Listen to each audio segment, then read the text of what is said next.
Yes, mu makuru nagutegure agiye atandukanye, reka duhere kuri aya ngaya avuga ko ishaka rya PSD ryasabye ko abasoje cyangwa se abazajya basoza amashuri yisumbuye bagomba gutegekwa kujya babanza gukora igisirikare mu gihe kingana n'umwaka umwe. Naho rero ubuyobozi bw'ishyaka riharanira demokarasi n'imibereho myiza y'abaturage ryo PSD bwagaragaje cyangwa se bwagaragaje ko mu ngeri y'umutekano haziyongeramo gutegeka abasore n'inkumi basoje amashuri yisumbuye kubanza kumara umwaka mu mirimo ya gisirikare bakabona gukomeza andi masomo. Iyi ni imwe mu ngingo ya 82 zigize imigabo n'imigambi cyangwa se manifesto by'ishyaka PSD rizajyana mu matora rusange ateganyijwe muri Nyakanga 2024. Uburyo bwo kwinjiza urubyiruko mu ngabo z'igihugu ku itegeko ariko bikaba iby'igihe gito bukaba bunakoreshwa mu bihugu bigera kuri 85 ku isi hose, ariko bigakorwa mu buryo nabwo bugiye butandukanye. Ibihugu byo bihitamo gutoza abasore n'inkumi ibya gisirikare ku itegeko uhereye ku bafite kuva ku myaka 18. Ubwo Senateri Nkusi Juvenal yagezaga kuri Kongre y'igihugu ya kabiri idasanzwe y'ishyaka PSD manifesto rizakoresha mu kwiyamamaza hari kuri wa 24 Werurwe 2024, yavuze ko mu gukaza umutekano bifuza ko hazashyirwaho umwaka utegetswe ku rubyiruko wo gukora igisirikare ku basoje amashuri yisumbuye. Aho yavuze ati ishyaka PSD ritanga igitekerezo cyo gushyiraho umwaka utegetswe wo gukora igisirikare ku rubyiruko rw'abasore n'inkumi rurangije amashuri yisumbuye. Nubwo iyi ngingo itagarutsweho mu buryo burambuye, byumvikana ko guha imyitozo ya gisirikare umuntu wese usoje amashuri yisumbuye akazitabazwa mu gisirikare mu gihe yaba akenewe. Mu bihugu byo mu karere u Rwanda ruherereyemo nka Sudani y'Epfo itegeka urubyiruko kwinjira mu gisirikare rufite imyaka 18. Tanzania yo abantu bakora imirimo isanzwe amezi 28, ariko nta muntu uhatirwa kujya mu gisirikare. Ni mu gihe Somalia ho amategeko yemera kujyana mu gisirikare ku itegeko abasore bafite hagati y'imyaka 18 ndetse na 40 n'abakobwa bafite hagati y'imyaka 18 ndetse na 30, ariko ntibishyirwa mu bikorwa. Ni mu gihe kandi hariya muri Repubulika Iharanira Demokarasi ya Kongo ho amategeko yaho yemera ko abantu bafite imyaka iri hagati ya 18 na 45 bashobora kujyanwa mu gisirikare mu gihe byaba bikenewe. Mu Burayi, mu bihugu by'i Burayi ho habarizwa ibihugu bigera kuri 15 bitegeka urubyiruko kujya mu gisirikare. Mu Burusiya abasore bafite kuva ku myaka 18 kugeza kuri 27 bagomba kumara umwaka mu gisirikare, ndetse na 25% binjira muri urwo rwego buri mwaka. Urubuga rwa Misiri rw'ingabo mu Burusiya, urubuga rwa Minisiteri y'Ingabo mu Burusiya rugaragaza ko byinshi mu bigo bya leta n'ibyigenga bidapfa guha akazi umuntu utaranyuze mu gisirikare. Kuba waranyuze rero mu gisirikare biguhesha amahirwe yo kwiga muri kaminuza za leta udakoze ibizamini byinshi. Muri Autriche ho abasore bategekwa kujya kwiyandikisha mu gisirikare bacyuzuza imyaka 18 bakamaramo amezi 6. utabishaka ajya gukora imirimo ifitiye igihugu akamaro akayimaramo amezi 9. Muri Ukraine iri tegeko ryakuweho mu mwaka wa 2013, ariko nyuma y'uko Uburusiya bwigaruriye intara ya Crimea kwinjiriza abasore mu gisirikare ku itegeko byasubijweho. Mu mwaka wa 2021 ho hinjiye abagera ku bihumbi 13,575. Muri Korea y'Epfo ho naho umuhungu ufite imyaka 18 kugeza kuri 36 agomba kunyura mu myitozo ya gisirikare. Ibihugu nka Nigeria, Angola, Eritrea n'ahandi muri Afurika usanga abasore bafite kuva ku myaka 18 bategetswe kujya mu gisirikare. Hari naho bahitamo abategekwa kujya mu gisirikare hagendewe ku mubare w'abakenewe n'ubumenyi bw'abakenewe. Nko muri Benin abafite imyaka 18 kugeza kuri 35 bategekwa kujya mu gisirikare, ariko hakajyanwa abasore muri Cape Verde ho abatoranyijwe bamara imyaka 2 mu mirimo ya gisirikare. Ni mu gihe mu Misiri abasore bafite imyaka iri hagati ya 18 na 30 bategekwa kunyura mu gisirikare nibura amezi ari hagati ya 18 na 36, hanyuma bakajya mu mutwe w'abashobora kwitabazwa aho rukomeye cyangwa reserve mu gihe cy'imyaka 9. Reka amakuru yacu tuyakomereza nanone ku ishyaka PSD aho ryamaze kuba ritanga Perezida Kagame nk'umukandida mu matora rusange. Kongere y'igihugu idasanzwe y'ishyaka PSD yemeje ko mu matora rusange ateganyijwe muri Nyakanga 2024 bazashyigikira umukandida w'ishyaka FPR Inkotanyi Paul Kagame, kuko ngo basanze mu myaka amaze ayobora ari umuyobozi w'indashyikirwa wagejeje byinshi ku gihugu, ukunda abanyarwanda kandi nabo bakamukunda ndetse akubahwa n'amahanga. Byemejwe muri Kongere y'igihugu ya kabiri idasanzwe y'ishyaka PSD igamije gutegura amatora y'umukuru w'igihugu n'amatora y'abadepite ateganyijwe muri Nyakanga 2024. Iyi Kongere yabaye kuri uyu wa kane kuri wa 24 Werurwe 2024. Perezida w'ishyaka rya PSD Dr Vincent Biruta yavuze ko ari ngombwa kuzirikana inzira y'ubumwe, demokarasi n'amajyambere mu myaka 30 ishize no gukomeza gushimangira ubumwe n'ubwiyunge. Yavuze ko nyuma yo gukusanya ibitekerezo mu bayoboke b'ishyaka biyemeje ko umukandida ku mwanya wa perezida ishyaka PSD rizajyana mu matora y'umukuru w'igihugu ari Paul Kagame. Yagize ati mu matora y'umukuru w'igihugu ishyaka PSD riba rifite umukandida yaba aturuka mu ishyaka nyirizina cyangwa undi munyarwanda niyo yaba adaturuka mu ishyaka PSD ariko tumubonamo ubushobozi twamutangaho umukandida. Twabajije abagize biro politike tubyunguranaho ibitekerezo dusanga umukandida wacu yazaba nyakubahwa Paul Kagame.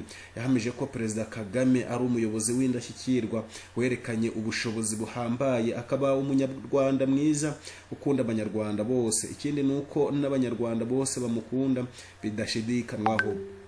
Indi ngingo twashingiyeho nuko ari umuyobozi wubahwa n'amahanga. Dr Biruta yanavuze ko barebye mu bikorwa Perezida Kagame yakoze mu myaka amaze ayobora igihugu bagasanga byinshi mu bitekerezo bari bashyize mu migabo n'imigambi yabo byarashizwe mu bikorwa. Ati turebera ku bikorwa yagezeho mu myaka amaze ayobora igihugu kandi tukabona ko ibitekerezo twari twatanze ubushize hari byinshi byagezweho, kandi byagezweho kubera ko hari imikoranire myiza hagati y'imitwe ya politike. Perezida Kagame akurikirana n'ibitekerezo byatanzwe n'indi mitwe ya politike, tukaba rero dushingira ko afite ubushobozi budashidikanywaho,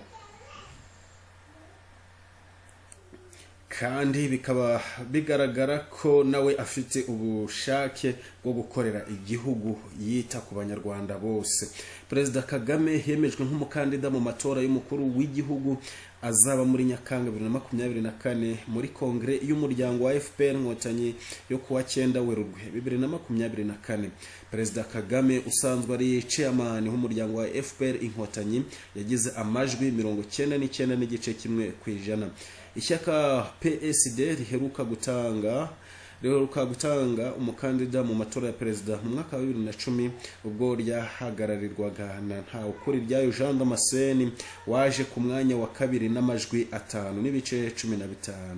Ishyaka PSD ryatanze urutonde rw'abakandida barihagararira mu nteko ishinga amategeko muri 2003, 2008 na 2013 ndetse na 2018, hose rikaza ku mwanya wa kabiri nyuma ya FPR Inkotanyi. Mu matora ya 2024 ubwo bazaba bizihiza imyaka 33 ishyaka rimaze rivutse, bazatanga urutonde ruriho abantu 80 barimo n'urubyiruko. Naho muri Green Party ho ubu iri shyaka rikaba ryaramaze gutora abakandida 14 bazahagararira iryo shyaka mu matora y'abadepite mu burasirazuba. Abarwanashyaka rero b'ishyaka riharanira demokarasi no kurengera ibidukikije mu Rwanda bo mu ntara y'Iburasirazuba batoye abakandida 14 bazabahagararira mu matora y'abadepite ateganyijwe muri Nyakanga 2024. Babatuye mu nama rusange y'iri shyaka mu ntara y'Iburasirazuba yabereye mu karere ka Ngoma kuri wa gatanu tariki 22 Werurwe 2024. Mbere y'inama habanje kwakirwa ibitekerezo by'abashyirwa mu migabo n'imigambi y'iri shyaka. Mu by'ingenzi byatanzwe harimo gukora ubuvugizi, hagashyirwaho nkunganire ku biryo by'amatungo, gukora ubuvugizi umuntu akajya afungwa iminsi 30 y'agateganyo ariko uko hari ibimenyetso n'ibindi. Hakurikiyeho igikorwa cyo gutora abantu 14 babiri muri buri karere barimo umugore n'umugabo bazahagararira iri shyaka mu matora y'abadepite. Uwitwa Uwingeneye Diane ho mu karere ka Rwamagana uri mu bagiriwe icyizere yavuze ko nk'urubyiruko bishimira uruhare ishyaka ryabo ryageze mu kuvuganira abarimu bakongerwa umushahara. Yavuze ko aramutse agiriwe icyizere akagera mu nteko ishinga amategeko yakora ubuvugizi ku buryo hirya no hino ku mihanda haterwa ibiti by'imbuto byinshi. Yagize ati nifuza ko mu bidukikije dufite twatera ibiti by'imbuto ku mihanda byafasha abanyarwanda mu kugira ubuzima bwiza, nkanashishikariza abanyarwanda gutera ibiti by'imbuto byinshi byabafasha kubona imbuto nyinshi. Maniraguha Bonaventure wo mu karere ka Ngoma we yavuze ko aramutse agiriwe icyizere akaba umudepite yakora ubuvugizi ku buryo muri aka karere hongerwamo amashuri y'imyuga n'ubumenyingiro menshi cyane mu mirenge iri kure y'umujyi. Yavuze ko kandi yagerageza gukorera ubuvugizi abangavu baterwa inda bakareka amashuri imburagihe kuko iki kibazo kikihagaragara. Umuyobozi wa Green Party Dr. Habineza Frank yavuze ko ari ikintu gikomeye kuba babashije gutora abantu 14 barimo abagore 7 n'abagabo 7 bazahagararira iyi ntara mu matora y'abadepite ateganyijwe muri uyu mwaka. Yakomeje avuga ko bafite gahunda ndende yo guteza imbere iyi ntara, cyane guteza imbere ubuhinzi n'ubworozi bugakorwa kinyamwuga. Ati iyi ntara izwi cyane mu bikorwa by'ubuhinzi n'ubworozi ariko bagira n'ikibazo cy'izuba ryinshi. Tuzashyira imbaraga nyinshi mu bijyanye n'imigabo n'imigambi y'ishyaka muri gahunda yo kongera ubuhinzi n'ubworozi buteye imbere, ariko cyane dushakisha uburyo twakongera imirimo kugira ngo dushakire imirimo urubyiruko biciye mu kongera inganda zitunganya ibiva muri bwa buhinzi butangiza ibidukikije. Ishyaka riharanira demokarasi no kurengera ibidukikije mu Rwanda ari byo Democratic Green Party of Rwanda byashinzwe mu mwaka 2009 ariko ryemerwa mu Rwanda mu 2013. Kuri ubu rimaze gutora abazarihagararira mu ntara y'Iburasirazuba, Amajyepfo, Amajyaruguru ndetse n'umujyi wa Kigali. Tukiri kuri iri shyaka rya Green Party kandi reka tukubwire ko ubungubu ryiyemeje gukora ubuvugizi hakaboneka ngo kaminuza Ingoma ndetse na Kirehe. Abarwanashyaka b'iri shyaka riharanira demokarasi no kurengera ibidukikije mu ntara y'Iburasirazuba basabye ubuyobozi bwaryo kubakorera ubuvugizi hakaboneka kaminuza yakorera Ngoma na Kirehe cyangwa hagashyirwa ishami rya kaminuza y'u Rwanda. Ibi biri mu byo basabye ku wa 22 Werurwe ubwo iri shyaka ryakoraga inteko rusange yanatorewemo abazarihagararira mu matora y'abadepite mu rwego rw'intara y'Iburasirazuba, ubwo bahabwaga umwanya ngo batange ibitekerezo. Abenshi bahurije ku kuba kaminuza ya Unique yabaga Ingoma yarafunze imiryango muri 2020. Basaba ubuyobozi bw'ishyaka ryabo ko ryabakorera ubuvugizi muri utu turere hakaboneka kaminuza yahakorera cyangwa hagashyirwa ishami rya kaminuza y'u Rwanda. Depite Frank Habineza usanzwe uyobora iri shyaka rya Green Party yavuze ko abarwanashyaka bo muri iyi ntara bongeye kumugezaho icyifuzo cy'uko bakeneye kaminuza muri utu turere twa Ngoma na Kirehe. Avuga ko bagiye gukora ubuvugizi ku buryo nibura haboneka ishami rya kaminuza y'u Rwanda ryahakorera cyangwa hakaboneka indi ihakorera. Ati ni igitekerezo twakiriye, turi bukorere ubuvugizi cyane hakarebwa niba hari uburyo unique yavugururwa cyangwa hagashakwa ubushobozi bw'amafaranga n'abandi bafatanyabikorwa bakubaka indi, kuko inyubako za unique ziracyahari. Kaminuza ya unique cyangwa se Unatec nk'uko yahoze yitwa ni imwe mu surutsaga umujyi wa Ngoma. Yafunzwe rero mu mwaka wa 2020 nyuma y'uruhuri rw'ibibazo birimo imicungire mibi byayisize yisanga mu madeni menshi cyane, arimo kutishyura abakozi imisoro n'indi myenda itandukanye. Kugeza ubu zimwe mu nyubako yakoreragamo zatijwe IPRC Ngoma, aho ariyo izikoreramo, mu gihe ahandi hameze ibyatsi kuko nta kintu na kimwe kihakorerwa. Reka rero dusimbukire no mu ishaka PS Imberakuri, aho perezida w'iryo shaka nyine PS Imberakuri ni Mukabunani Christine yasobanuye ko Ntaganda Bernard yegujwe ku buyobozi bwaryo kubera ko yari yamaze gutandukira umurongo ryarashyizeho. Mu kiganiro kuri televiziyo y'igihugu, umunyamakuru yibukije Mukabunani ko Ntaganda yigeze kuvuga ati tugabane niwanga bimeneke, FPR irakina sinabyaye, nibiba ngombwa tuzakama n'imbogo. Amubaza niba aya magambo adasa n'ay'amashyaka rutwitsi yigeze kuba mu Rwanda. Mukabunani yagize ati urumva ko ayo magambo niyo ahembera urwango, niyo ahembera amacakubiri, ugasanga abantu baramutse bakurikiye nk'uwo nguwo barayoba byanze bikunze. Yakomeje asobanura ko abarwanashyaka ba PS Imberakuri bateranye bafata icyemezo cyo gukura Ntaganda ku buyobozi bukuru bw'iri shyaka. Nyuma yo kuvuga aya magambo, ati ntabwo byari gukunda kuko abantu bari bafashe undi murongo mushyashya, nta nubwo ishyaka twarishinze turi muri uwo murongo yari atangiye kujyamo. Abarwanashyaka bo bamukuyeho kubera ko babonaga atangiye gutandukira ibyo twiyemeje. PS Imberakuri yashinzwe mu mwaka wa 2008, Ntaganda ayibera perezida, Mukabunani ayibera vice perezida kugeza muri 2010 ubwo iri shyaka ryacikagamo ibice bibiri. Igice cy'iri shyaka kiyoborwa na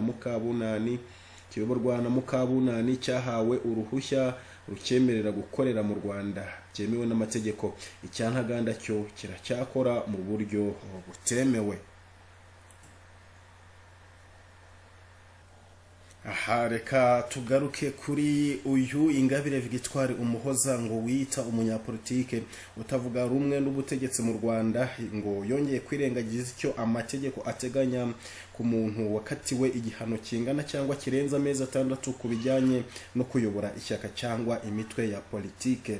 Itegeko rigenga amashyaka, imitwe ya politike n'abayiyobora riteganya ko nta muntu ushobora kuyobora ishyaka yarakatiwe igifungo kingana cyangwa kirenze amezi 6. Ingabire Victoire Umuhoza we mu mwaka wa 2013 yakatiwe n'urukiko rw'ikirenga igihano cy'igifungo cy'imyaka 15 nyuma yo guhamwa n'ibyaha byo kugambanira igihugu agamije kukivutsa umudendezo no gupfobya jenoside yakorewe abatutsi.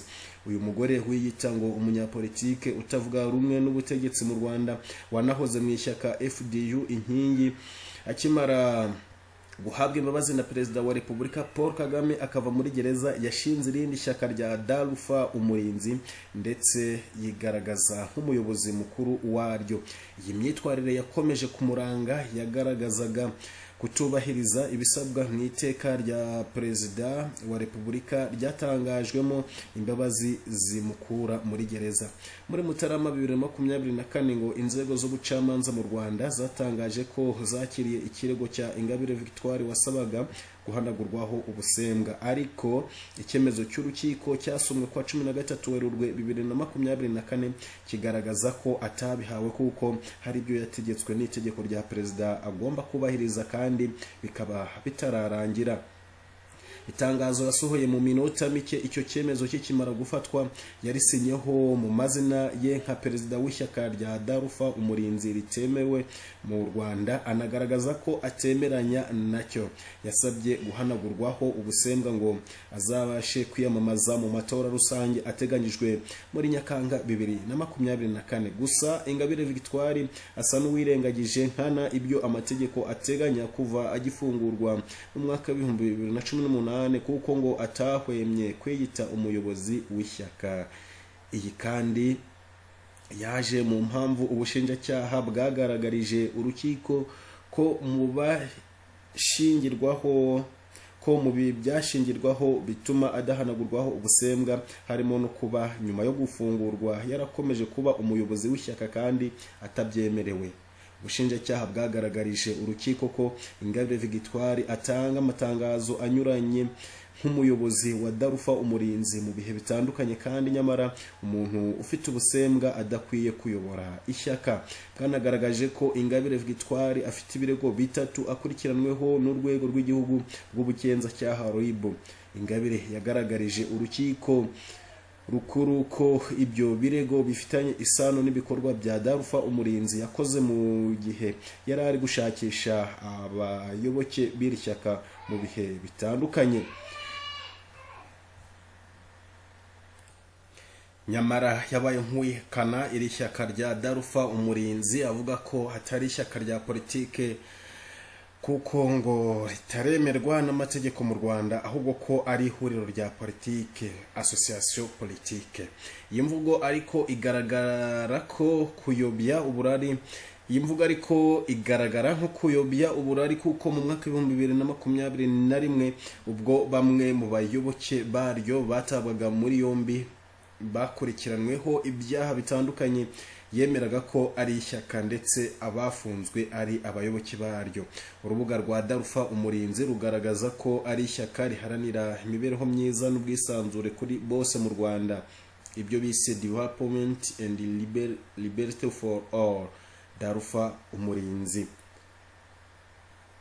a Rwandan political party. Iri shyaka kandi bigaragara ko nubwo bimeze gutya nta bayoboke 200 rigira, nubwo yumvaga yakwiyamamaza mu matora asigaje amezi make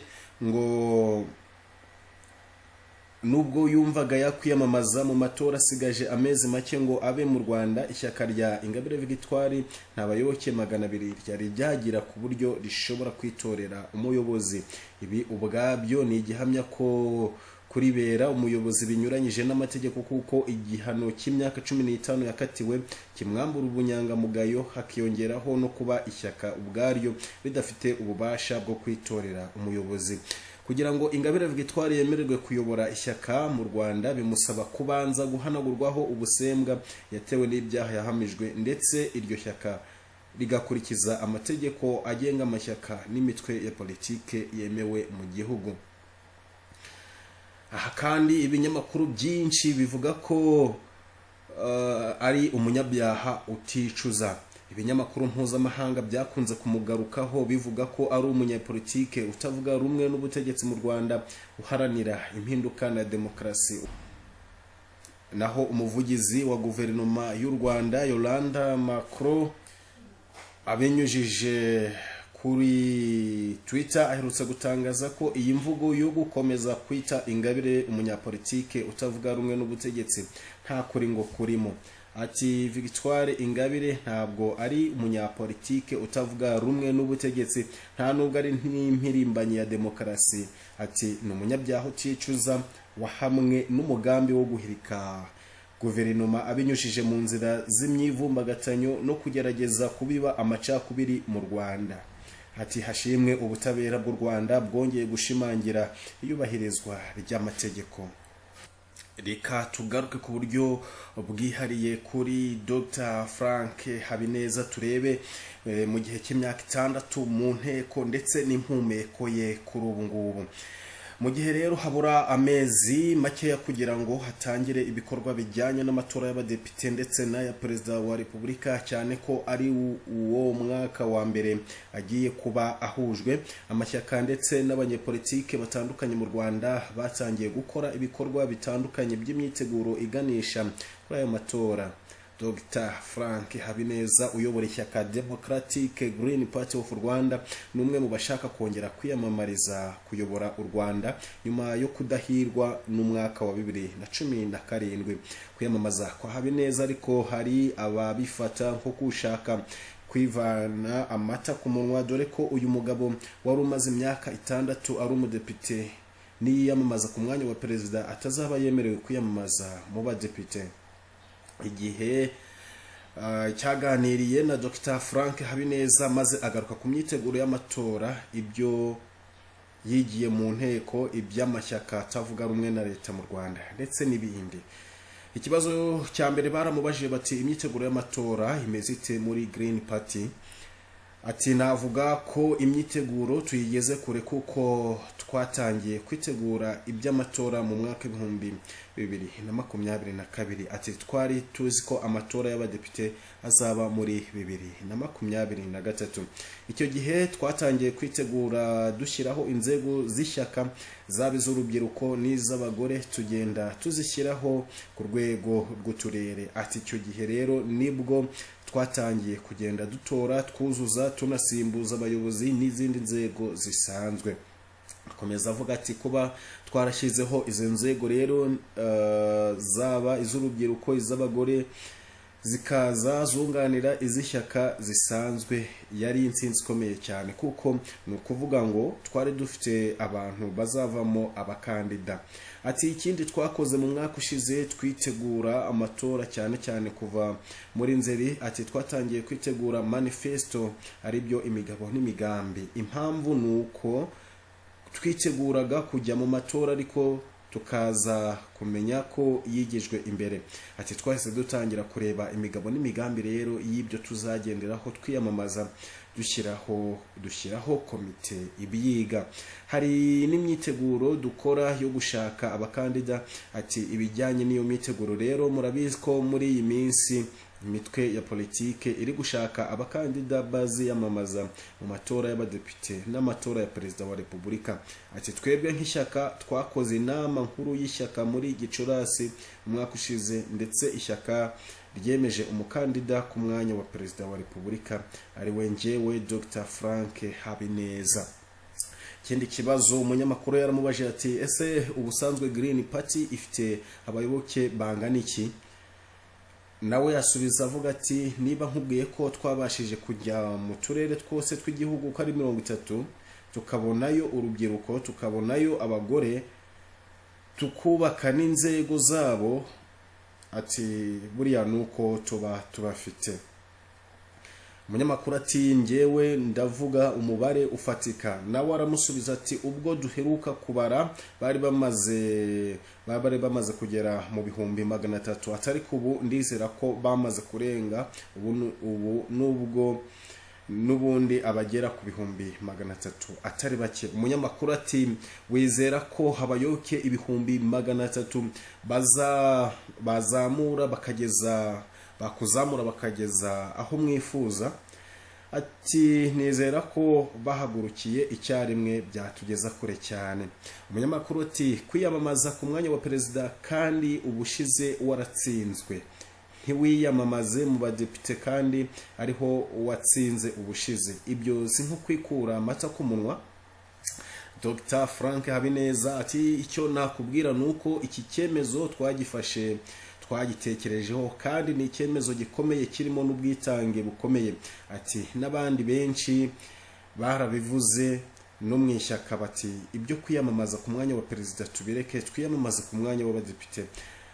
Ati ariko tubyigaho, turavuga tuti nk'ishyaka rikuru ritavuga rumwe n'ubutegetsi mu Rwanda tuba dukwiye gushaka impinduka mu Rwanda, cyane cyane impinduka zishobora kuzanira abanyarwanda ibintu byiza mu buzima no mu mibereho myiza yabo.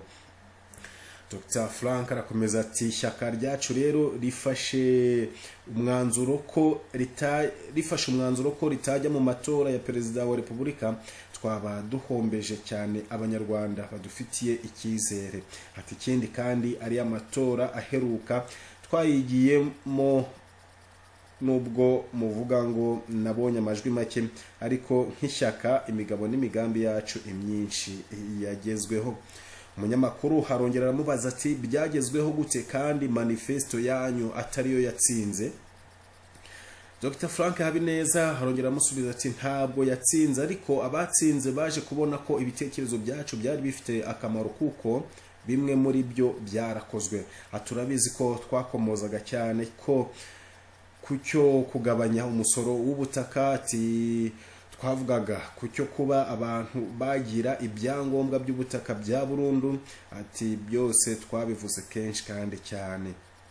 Ati muzi ko no mu nteko nazanye ibyo kuvuga ngo umusoro w'ubutaka uve ku mafaranga 300 ushyirwe ku ijana kuri metero kare imwe.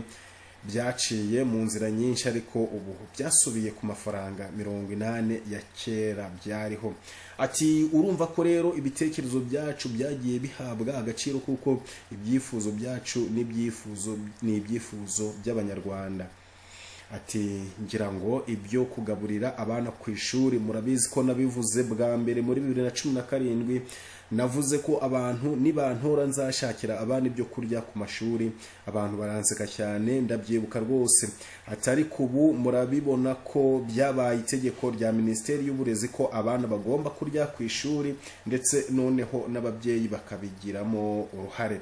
Ati navuze icyo gajuru ndi Nyabihu, aho navugaga ko nzakizana kikadufasha mu gucunga umutekano w'igihugu, maze abantu bakansamira hejuru ngo uzakura hehe amafaranga. Aturabizi ubu icyogajuru cyabonetse ndetse byabaye na byinshi cyane, ntabwo ari na kimwe gusa. Ati icyo nshaka kuvuga nuko hari byinshi twavuze byagize akamaro ku banyarwanda, nubwo tutatsinze amatora ariko ibitekerezo byacu byabaye ingirakamaro. Ati kujya mu matora rero ntabwo tureba gutsinda gusa, ahubwo tunareba niba ibitekerezo dufite bifitiye akamaro abanyarwanda. Ati ubu nishimiye ko 70% y'ibitekerezo byacu twanditse muri manifesto yacu byagezweho. Ati yo ni intsinzi ikomeye cyane. Umunyamakuru ntiyashirwa arakomeza aramubaza ati ntabwo twakwirengagiza ariko ko ibyo byose abari kubishyira mu bikorwa atarimwe. Frank Habineza ati leta ishobora kuba yarafashe icyo gitekerezo ikakinoza, ndabizi ko ihita inabihindura ibyayo, atari ko ni ibitekerezo biba byaravuye muri Green Party. Umunyamakuru ati ubifata nk'inyungu kuri wowe? Ya Frank Habineza ati icyo nakubwira nuko tutagiye muri politike dushaka amafaranga, ahubwo twayigiyemo kugira ngo ibitekerezo byacu bihabwe agaciro. Ati ibitekerezo byanjye nibihabwa agaciro zishima, kuko na Yesu yaravuze ngo nimushaka ubwami bw'Imana ibindi muzabyongererwa. Ati mfite icyizere rero ko n'ibindi nzabibona. Umunyamakuru arakomeza aramubaza ati umaze imyaka 15 utangiye politike itavuga rumwe na leta. Ati ese abatavuga rumwe na leta mu Rwanda bateye imbere cyangwa basubiye inyuma? Frank Habineza mu kumusubiza ati navuga ko twateye imbere kuko mu by'ukuri twatangiye dukubitwa hano hepfo kuri Saint Paul no kuri Sainte Famille muri 2009. Ati twarakubiswe kuko inama ebyiri twakoze icyo gihe zose zarangiye nabi cyane. Ati mu mwaka wa 2010 byabaye bibi kurushaho ku buryo nanjye ubwanjye byabaye ngombwa ko mpunga igihugu nkajya i Burayi. Ati muzi ko muri Nyakanga muri 2010 uwari vice perezida wanjye yishwe nabi urwo Gashinyaguro i Butare. Ati byari bibi cyane rero. Ati narahunze rero ndongera ndagaruka, hari abandi bari bafunzwe bagenda bafungurwa.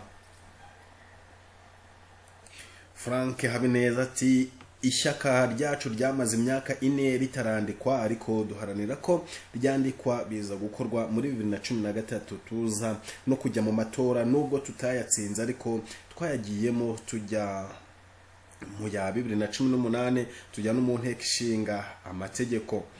Ati mbona rero tugenda tuzamuka intambwe ku yindi, tuva mu bibi cyane tugera mu bibi gakeya tugera mu byiza. Ati twizera ko tuzagera no ku byiza birushijeho.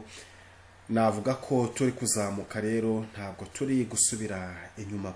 Umunyamakuru arongera aramubaza ati nyamara haracyariho raporo zisohoka zikavuga ko u Rwanda runiga demokarasi. Frank Habineza ati bazajye batubaza ariko natwe kuko natwe tuba duhari. Umunyamakuru ati niyo zimaze gusohoka muri cecekera, ariko Frank Habineza ati biterwa nuko mwitorwa ry'izo raporo baba batatwegereye ngo tubasobanurire, atariko batubajije tukagiramo uruhare kubitureba natwe twagira icyo tubivugaho. Ati nibavuga ko itangazamakuru ritameze neza, natwe turabizi ko ritameze neza kuko hakirimo ibibazo cyane cyane mu buryo bw'amafaranga. Ati itangazamakuru rirakennye kandi iyo udafite amafaranga nta buzima uba ufite. Ati urumva rero nk'icyo turacyemeranyaho. Frank Habineza ati niba bavuga ko abantu bakitinya mu gutanga ibitekerezo byabo, ati natwe turabizi ko abantu batarisanzura neza bakitinye. Atari ko harimo ibyo bita political environment, ariko mu rwego rwa leta ntabwo leta yashizeho itegeko ribuza abantu kuvuga. Ati iyo washoboye gutinyuka ukavuga ntabwo bagufunga. Umunyamakuru arongera aramubaza ati Green Party iri mu nama nyunguranabitekerezo y'imitwe ya politike. Ati bamwe babifata nko gukorana na leta. Frank Habineza mu gusubiza ati bari bazi ngo tugiye muri forum, tugiye kuzimira, kandi mu by'ukuri forum ni ikintu cyiza, ntabwo ari ikintu kibi. Ati forum ni inama nyunguranabitekerezo y'imitwe ya politike, ni ikintu cyiza cyane aho imitwe ya politike ishobora guhurira igatanga ibitekerezo bitandukanye. Ati hari igihe duhangana na FPR tukavuga ibi tukavuga na biriya, rimwe na rimwe rwose bikadogera bikanga, bikaba ngombwa ko tuzabisubiramo ikindi gihe, ariko bikagera aho tukabyumvikanaho. Ikintu cyangombwa nuko abantu batanga ibitekerezo ntibabyumvikaneho, ariko bakaza kugeraho aho bashobora kuba babyumvikanaho. Ati ibyo rero turabishyigikiye cyane kuko biri no mu mahame agenga ishyaka ryacu. Ati nukuvuga ngo twe dushyigikiye kuba mu mitwe ya politike y'amahoro, ntabwo dushyigikiye politike y'intambara, ariko ntibivuze ko watunigana ijambo. Umunyamakuru ati mu mwaka w'ibihumbi 2017 mwavuze ko muzubaka urukuta rutandukanya u Rwanda ndetse na Repubulika Iharanira Demokarasi ya Kongo n'u Burundi, muracyabihagazeho? Frank Habineza ati ibyo bintu by'urukuta byari mu mbanziriza mushinga. Ati ntabwo byashizwe muri manifesto ndakuka yacu.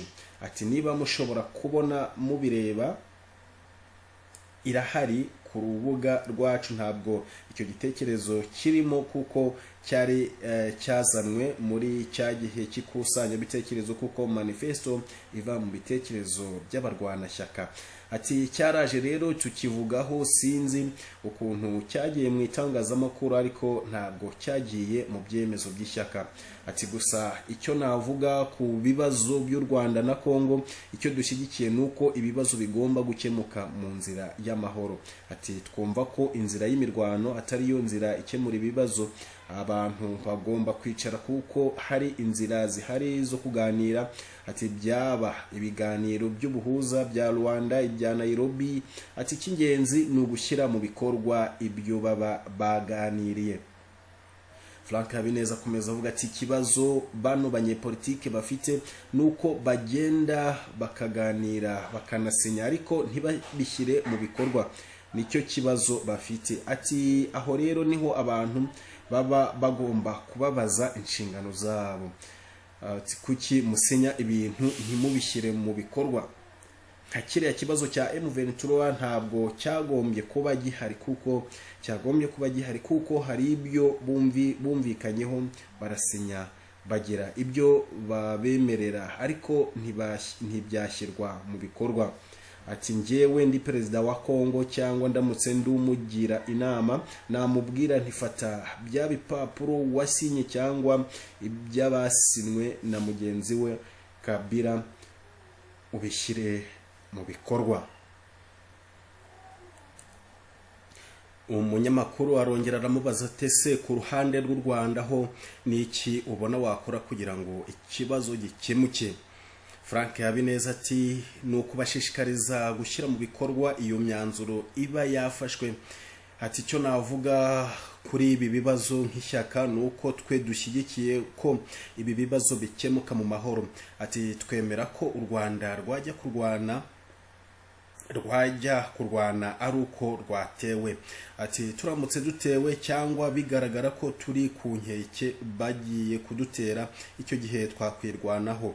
Ati ishyaka ryemera ko tugomba kwirwanaho ariko ntitwemera ibyo kujya gutera.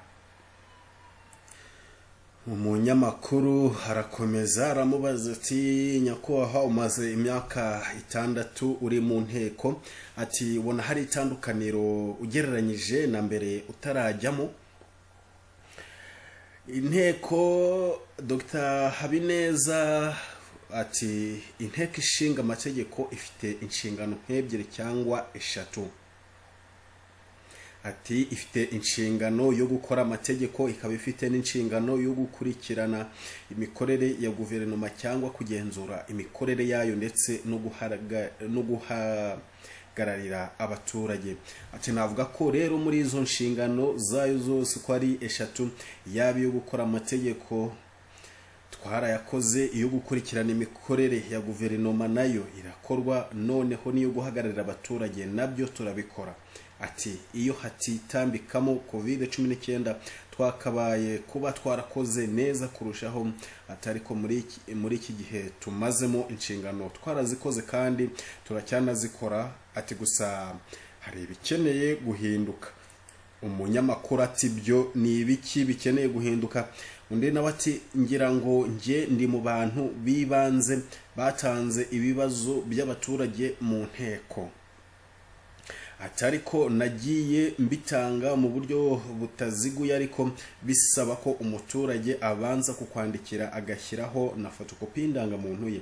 Atusanga abanyarwanda bamwe baba batinya kuba bakwandika, bavuga bati izina ryanjye ntirigaragare. Tugasanga rero abenshi bafite ibibazo ariko bagatinya kuba bakwandika. Ati hari uburyo twari twavuze rero ko umudepite ashobora kuzana ikibazo cy'umuturage atiriwe amwandikira. Ati nk'ibi bibazo byo kuvuga ngo ibiciro by'ingendo byazamutse, ukaba wabifata gutyo ugahita ubizana mu nteko utabanje guca hirya no hino. Ati ibyo rero tugiye kuva mu nteko bitabaye kandi twari twarabishizemo twarabivuguruye.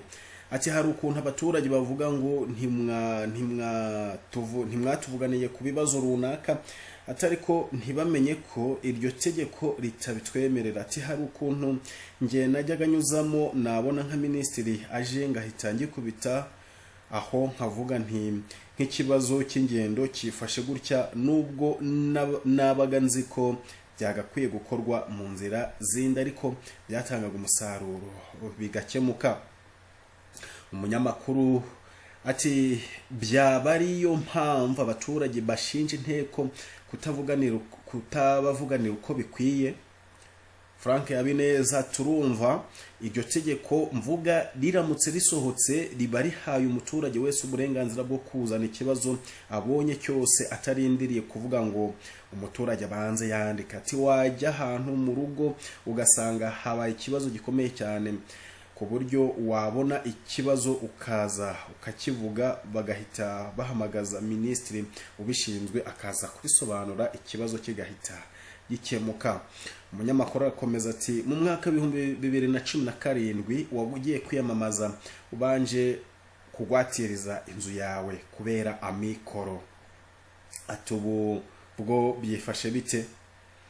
Frank Habineza ati turimo gukora ubukangurambaga kuri ibyo bijyanye n'amafaranga n'ibikenerwa kugira ngo tuzakore ibyo bikorwa bijyanye n'amatora, ariko ntabwo byoroshye. Ati ubukangurambaga tuburimo, turi gushakisha, kandi nk'uko ubivuga amatora arakomeye kandi n'ibiciro byariyongereye ku isoko, byarazamutse cyane.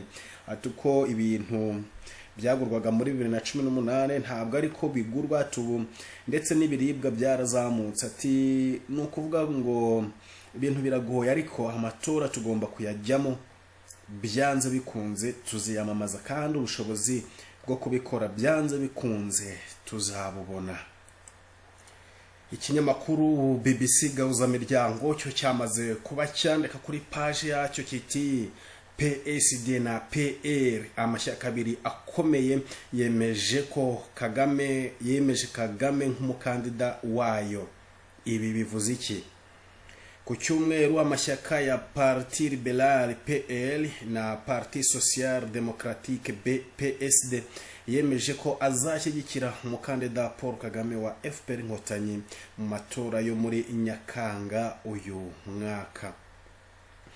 PR na PSD namwe mu mashyaka make amaze imyaka iri hejuru ya 30 akorera mu Rwanda, aheruka gutanga abakandida perezida mu matora ya 2010. Mu buryo bugaragara imbaraga z'amashyaka mu Rwanda zisa n'izamizwe n'ishyaka riri ku butegetsi FPR kuva mu 1994 ryiganje hejuru mu gihugu.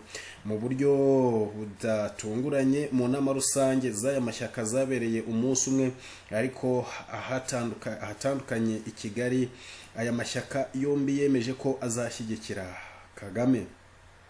Mu matora ya perezida yo mu 2010 umukandida Jean Damascene Ntawukuriryayo wa PSD yagize amajwi 5%, naho Prosper Higiro wa PR agira 1%. Mu itangazo ryo ku cyumweru PR yavuze ko igiye gushyigikira Kagame kuko yakoze ibintu bikomeye birimo guhagarika jenoside no kubohora u Rwanda.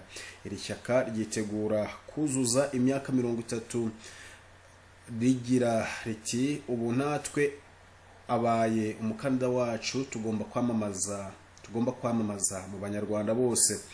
Mu nama nkuru ya PSD perezida wayo Vincent Biruta usanzwe ari minisitiri w'ububanyi n'amahanga yavuze ko bemeje gushyigikira Kagame kuko ari umuyobozi w'indashyikirwa werekanye ubushobozi buhambaye. Agira ati ikindi nuko abanyarwanda bamukunda ku buryo budashidikanywaho. Aha umunyamakuru yashize ikaramu ku rupapuro arandika ati kwirinda guhangana n'intare, kwirinda guhatana n'intare. Isesengura BBC Gahuzamiryango.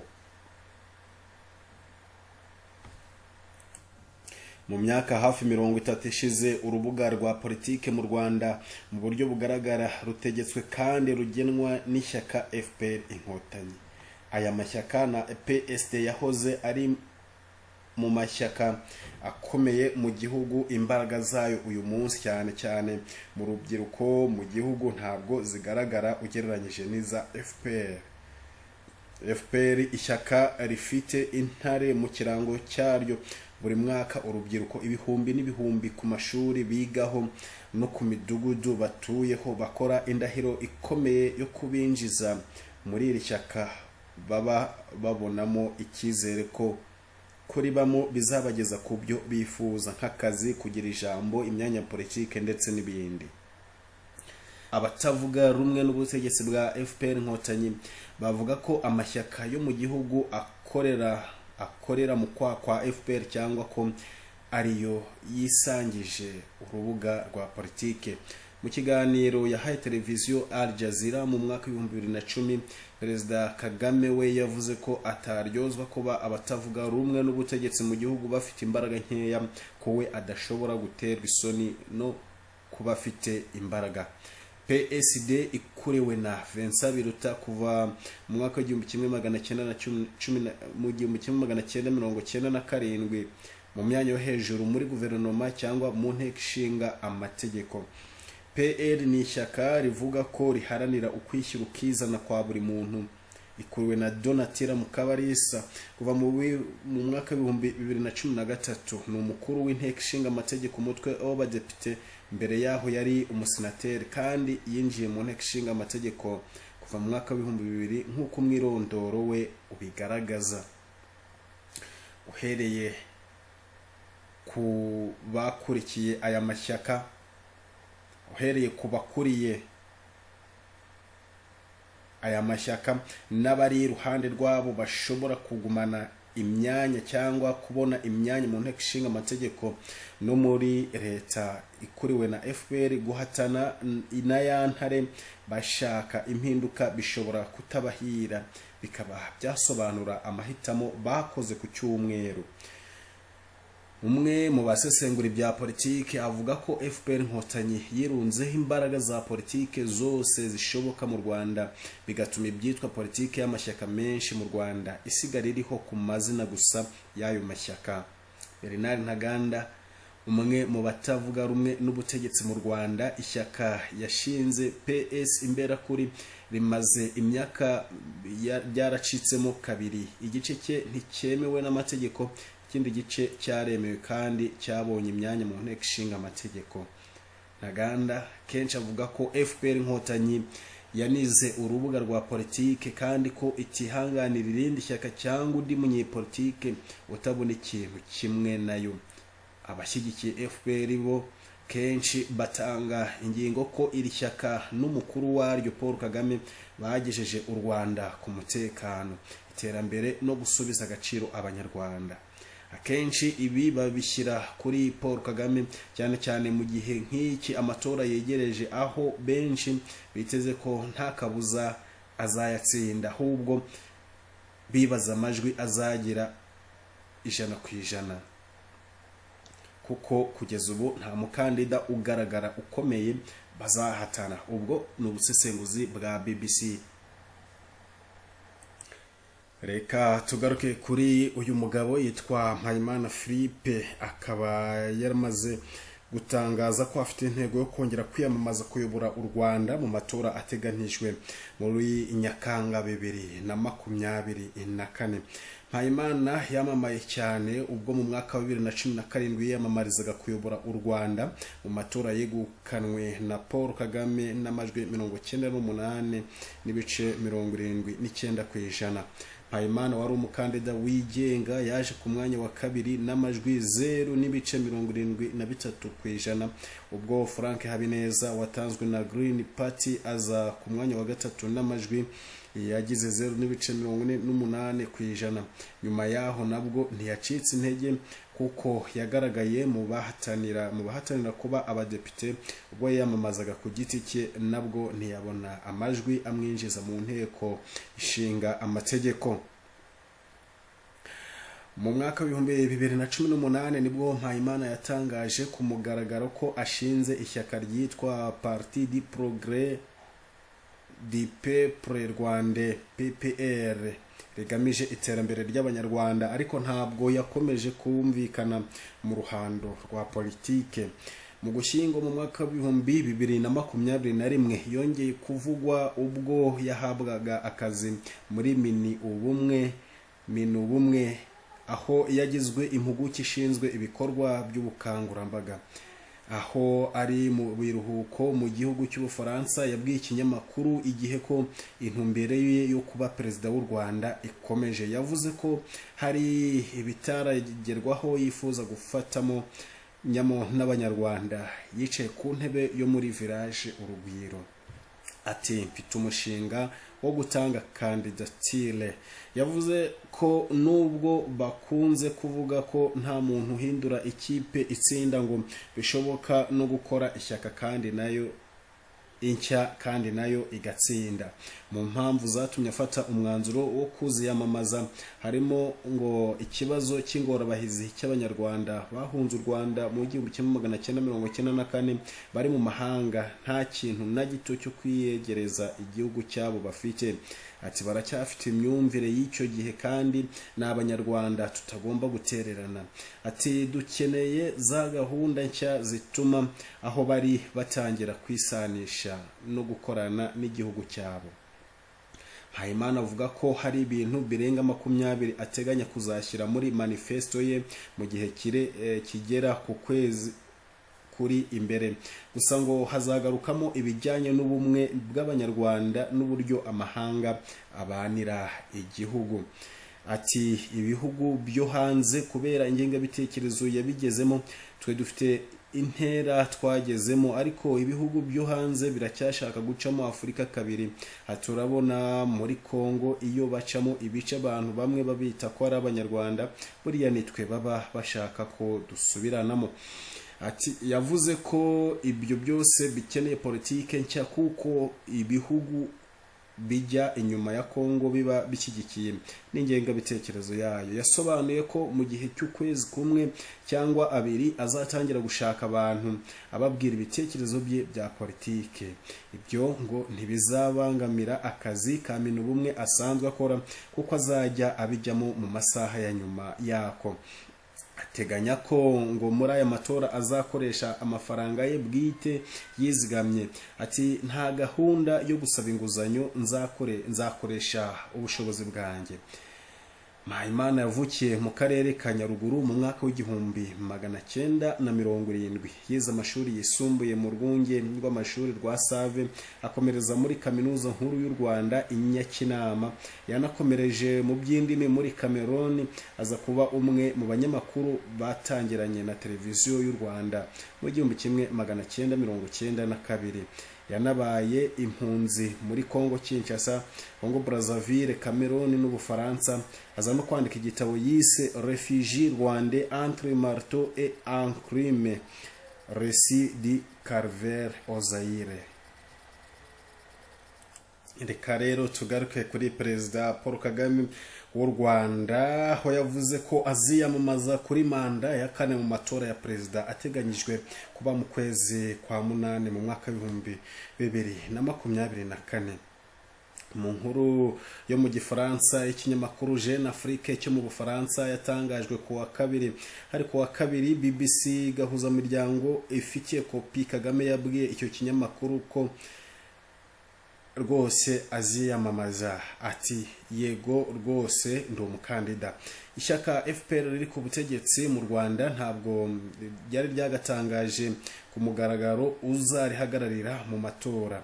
Abajijwe niba kongera gutorwa kwe ku buyobozi bwa FPR mu kwezi kwa Mata uyu mwaka ku majwi 99.8 mu maso ya rubanda bigaragaza ko ari we uzaribera umukandida mu matora ataha, Kagame yagize ati mumaze kuvuga ko byagaragaye mu maso ya rubanda, niko rero bimeze. Nshimishijwe n'ikizere abanyarwanda bangaragariza, nzabakorera buri igihe cyose nzaba mbishoboye. Ati yego rwose ndi umukandida. Muri icyo kiganiro umwanditsi mukuru wa Jeune Afrique mu Faransa François Soudet yabajije Kagame niba yirengagije uko ibyo bibonwa n'ibihugu byo mu burengerazuba, Uburayi na Amerika, ko uko kuguma ku butegetsi kwe imyaka irenga 20 bidahuye n'indangagaciro zo kwitwara neza muri politike. Nuko uwo munyamakuru amubaza niba atekereza ko izo ndangagaciro zidahuye n'umugabane wa Afurika. Jeune Afrique isubiramo amagambo ya Kagame asubiza agira ati uburengerazuba bwihangane, ariko ibyo bihugu ibyo byo mu burengerazuba bitekereza ntabwo ari ikibazo cyacu, ntibitureba. Ati kuri njyewe sinkimenya ibihuye n'indangagaciro z'uburengerazuba. Ati demokarasi ni iki? Ni igihe uburengerazuba butegeka bandi byo bakwiye gukora, ariko iyo uburengerazuba barenze ku mahame yabo bwite, ni gute twabatega amatwi? Gushaka gushinga demokarasi mu kundi muntu, ibyo ubwabyo biba byamaze kuba ihonyorwa rya demokarasi ubwabyo. abaturage bakwiye kuba bigenga kandi bagomba kugira uburenganzira bwo gushyira ibintu byabo ku murongo uko babyifuza. Kagame w'imyaka 65 amaze imyaka 23 ku butegetsi, ariko hari abanditsi bamwe nk'uwahoze ari umukuru w'inteko ishinga amategeko y'u Rwanda banditse ko na mbere y'uko aba perezida mu mwaka w'2000 kuva igihe yari vice perezida na minisitiri w'ingabo icyarimwe, FPR maze gufata ubutegetsi mu 1994 ariwe wagiraga ijambo rya nyuma mu ifatwa ry'ibyemezo. Kagame ni chairman w'ishyaka rya FPR Inkotanyi kuva mu mwaka w'1998. Mu mwaka w'2015 amatora ya kamarampaka cyangwa se referendum ataravuzweho rumwe yakuyeho manda ebyiri z'imyaka 7 kuri perezida zateganywaga mu itegeko nshinga. Kagame yemererwa kwiyamamaza manda ya gatatu mbere y'uko manda nshya zitangira gukurikizwa. Impinduka mu itegeko nshinga zagabanyije igihe cya manda ya perezida gihinduka imyaka 3, ariko manda zikomeza kuba ebyiri. Izo mpinduka zizatangira gukurikizwa mu mwaka w'2024. Bivuze ko Kagame aramutse atsindiye manda yo guhera mu mwaka w'2024 abishatse ashobora kwiyamamariza indi manda ya nyuma yaho, akaba ashobora kuguma ku butegetsi kugeza nibura mu mwaka w'2034. Kagame yatsinze amatora aheruka kuba yo muri 2017 ku majwi 98.8%.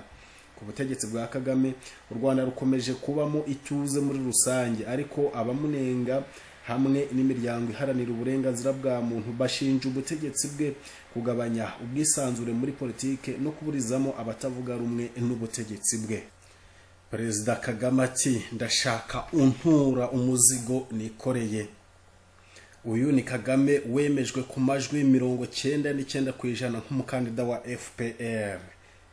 Inama y'ishyaka FPR Inkotanyi riri ku butegetsi mu Rwanda yemeje Perezida Paul Kagame nk'umukandida waryo mu matora ya perezida yo muri Nyakanga uyu mwaka. Mu batoye muri iyo nama yitabiriwe n'abarenga 2,000, Kagame yatowe ku majwi 99.1% nk'uko byatangajwe n'ibitangazamakuru byinshi byo mu Rwanda. Muri Nzeri cyangwa se mu kwa 9 mu mwaka ushize, Kagame yari yabwiye ikinyamakuru Jeune Afrique cyo mu Bufaransa ko ari umukandida perezida kuri manda ya 4. Hari hasigaye ko FPR imwemeza nk'umukandida. Kugeza ubu bamwe mu bantu bagaragaje ko bashaka kwiyamamaza ku mwanya wa perezida wa Repubulika barimo abatavuga rumwe n'ubutegetsi Victoire Ingabire w'ishyaka Darufa Umurinzi na Bernard Ntaganda w'ishyaka PS Imberakuri, amashyaka yombi ataremerwa n'amategeko mu Rwanda. Reka tugaruke kuri Perezida Kagame we ubwe aho avuga ati ndashaka untura umuzigo nikoreye. Uyu ni Kagame wemejwe ku majwi 99% nk'umukandida wa FPR. Inama y'ishyaka FPR Inkotanyi riri ku butegetsi mu Rwanda yabaye mu minsi yashize yemeje Perezida Paul Kagame nk'umukandida waryo mu matora ya perezida yo muri Nyakanga mu uyu mwaka wa 2024. Mu batoye muri iyo nama yitabiriwe n'abarenga 2,000, Kagame yatowe ku majwi 99.1% nk'uko byatangajwe n'ibitangazamakuru byinshi byo mu Rwanda. Muri Nzeri mu mwaka ushize, Kagame yari yabwiye ikinyamakuru Jeune Afrique cyo mu Bufaransa ko ari umukandida perezida kuri manda ye ya 4. Hari hasigaye ko FPR nayo imwemeza nk'umukandida. Kugeza ubu bamwe mu bantu bagaragaje ko bashaka kwiyamamaza ku mwanya wa perezida wa Repubulika barimo abatavuga rumwe n'ubutegetsi nka Victoire Ingabire w'ishyaka Darufa Umurinzi ndetse na Bernard Ntaganda w'ishyaka PS Imberakuri, amashyaka yombi ataremerwa n'amategeko mu Rwanda. Ati ndashaka untura umuzigo nikoreye. Mu ijambo rye nyuma yo kwemezwa nk'umukandida, Kagame yashimiye abanyamuryango kumugirira icyizere, ariko abasaba kutangira gutekereza ku muntu wo kumusimbura. yagize ati umuzigo mwampaye kwikorera nawemeye nawikoreye, ariko ndashaka untura uwo muzigo nikoreye, kandi abawuntura bari muri mwe. Avuga ku kwemera kongera kwiyamamaza, Kagame yavuze ko umwihariko w'igihugu cyacu, ati umwihariko w'igihugu cyacu n'uw'amateka yacu ndetse n'isi tubamo nayo itoroshye, nicyo gituma ndeba hirya nkabyemera. Ati naho ubundi dukwiye kwishakamo n'abandi. Yavuze ko hakenewe ubwishingizi bw'ibyo twubaka. Ati nubwo nabyemeye kandi ntabwo mfite aho nabihungira, ati ariko sinshaka ngo rimwe nzabatungure. Ati kandi ntimuzategereze uwo nzabaha, muzamwishakemo. Ariko Kagame yavuze ko mu gihe baba bahisemo undi udakwiye wo kuzamusimbura, bitamubuza kubabwira ati iri ni ikosa. Yavuze ko yifuza ko yazasimburwa n'ufite hagati y'imyaka 30 na 49. Muri iyo nama FPR yanemeje urutonde rw'abantu 70 bazayihagararira nk'abakandida depite mu matora ya perezida azabera rimwe n'ay'abadepite ku itariki 15 z'ukwa karindwi muri uyu mwaka wa 2024. Kagame w'imyaka 66 amaze imyaka 24 ku butegetsi, ariko hari abanditsi bamwe nk'uwahoze ari umukuru w'inteko ishinga amategeko y'u Rwanda banditse ko na mbere yuko aba perezida mu mwaka wa 2000, kuva igihe yari vice perezida na minisitiri w'ingabo icyarimwe, FPR imaze gufata ubutegetsi mu 1994, ariwe wagiraga ijambo rya nyuma mu ifatwa ry'ibyemezo. Kagame niwe mukuru cyangwa chairman w'ishyaka RPF Inkotanyi kuva mu mwaka w'1998. Mu mwaka wa 2015 amatora ya kamarampaka referendum ataravuzweho rumwe yakuyeho manda ebyiri z'imyaka 7 kuri perezida zateganwaga mu itegeko nshinga.